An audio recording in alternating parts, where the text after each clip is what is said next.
শুভ সকাল বন্ধুরা, তোমরা সবাই কেমন আছো? তোমাদের কাছে আরেকটা ব্লগ নিয়ে আমি চলে এসেছি।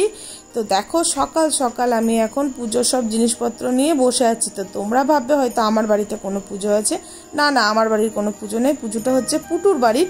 পুটুর বাড়িতে গৃহপ্রবেশ আছে, তো সেই কারণে সকাল সকাল আমি রেডি হয়ে চলে এসেছিলাম।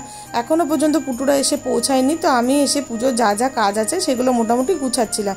আর এতটাই গরম লাগছিল, চারিদিকে হাওয়া দিচ্ছিল, তবুও যেন মনে হচ্ছে গরমটা কমছে না।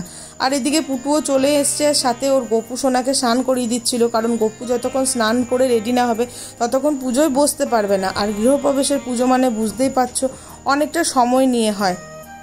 তো আমি এখানে আলপনা দিয়েছিলাম, আর ওই যে ভেতরে আলপনাটা এটাও আমিই করেছি।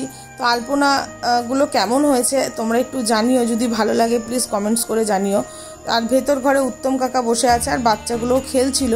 আর ঠাকুর ঘরে যেহেতু পুজোটা করা হয়নি, কারণ হচ্ছে ঠাকুর ঘরটা একটু ছোট, আর যেহেতু যজ্ঞী হবে, আর যজ্ঞী হলে একটু স্পেস না হলে কিন্তু হয় না।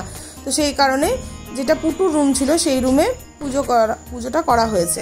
আর এটা হচ্ছে ঠাকুর ঘর। তো ঠাকুর ঘরে সেরকম কোনো আলপনা দিইনি, নিচে টাইলস বসানো আছে, সেই কারণে শুধু মা লক্ষ্মীর চরণটা এঁকে দিয়েছিলাম। আর এখানে দেখো আমরা সবাই গরমে পুরো অবস্থা খারাপ। এদিকে বাপ্পা, শানু, আমি, চিনু কাকিমা মানে হচ্ছে পুটুর মা, আমরা সবাই বসে আড্ডা মারছিলাম। আর পেছন দিকে পুরো হোম যজ্ঞের ধোঁয়াতে ভরে গেছিলো, তো সেই কারণে আমরা বাইরেও বসতে পারছিলাম না। আর ফ্যান যেহেতু চলছিল, ধোঁয়াগুলো পুরো টেনে আনছিল। তারপরে আমি তো ঘরে চলে এলাম বিকেলবেলায় 4:30টার সময়। আর এতটাই আমার গরম লেগে গেছিলো যে শরীরটা প্রচণ্ড খারাপ লাগছিল।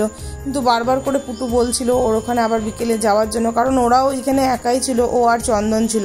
তা আমি শানুকে বললাম তাহলে তুমি এসো, আমি তোমার সাথেই যাব। তো বিকেলবেলায় একটু গেছিলাম ওর বাড়িতে। আর বিকেলবেলার পরিবেশটা ওর বাড়ির খুব সুন্দর, কিন্তু তোমাদের সাথে আর কিছু শেয়ার করা হয়নি, কারণ আমার শরীরটা একদম ভালো লাগছিল না, তাই আমি আর কিছু শেয়ার করিনি। শুধু গেছিলাম ওখানে, একটু গল্প আড্ডা মেরে আবার চলে এসেছিলাম। তো চলো, আজকের ব্লগটা খুবই ছোট্টর মধ্যে ছিল। ব্লগটা যদি তোমাদের কোথাও কিছু ভালো লাগে তোমরা প্লিজ আমার এই ব্লগটাকে লাইক করো, কমেন্ট করো, শেয়ার করো। আর এখনও পর্যন্ত যারা যারা আমার এই পরিবারের সদস্য হওনি তাড়াতাড়ি করে আমার এই চ্যানেলটাকে সাবস্ক্রাইব করে আমার এই পরিবারের সদস্য হয়ে যাও। আর দেখতেই পাচ্ছ আমি এখানে কিছু বলছিলাম, কিন্তু যখন ভিডিও এডিট করার সময় দেখছি আমার ভয়েসটা নেই, সেই কারণে আমাকে ভয়েস ওভার দিতে হচ্ছে। তো চলো, আজকের মতো ভিডিওটা এই পর্যন্তই রাখছি। আবার তোমাদের সাথে নতুন দিনে নতুন একটা ভিডিও নিয়ে দেখা হবে। সবাই ভালো থেকো, সুস্থ থেকো। আর এত গরমে যতটা পারো রোদে কম বেরো, কারণ বাইরে প্রচণ্ড গরম। তো চলো, আজকের মতো টাটা, বাই বাই।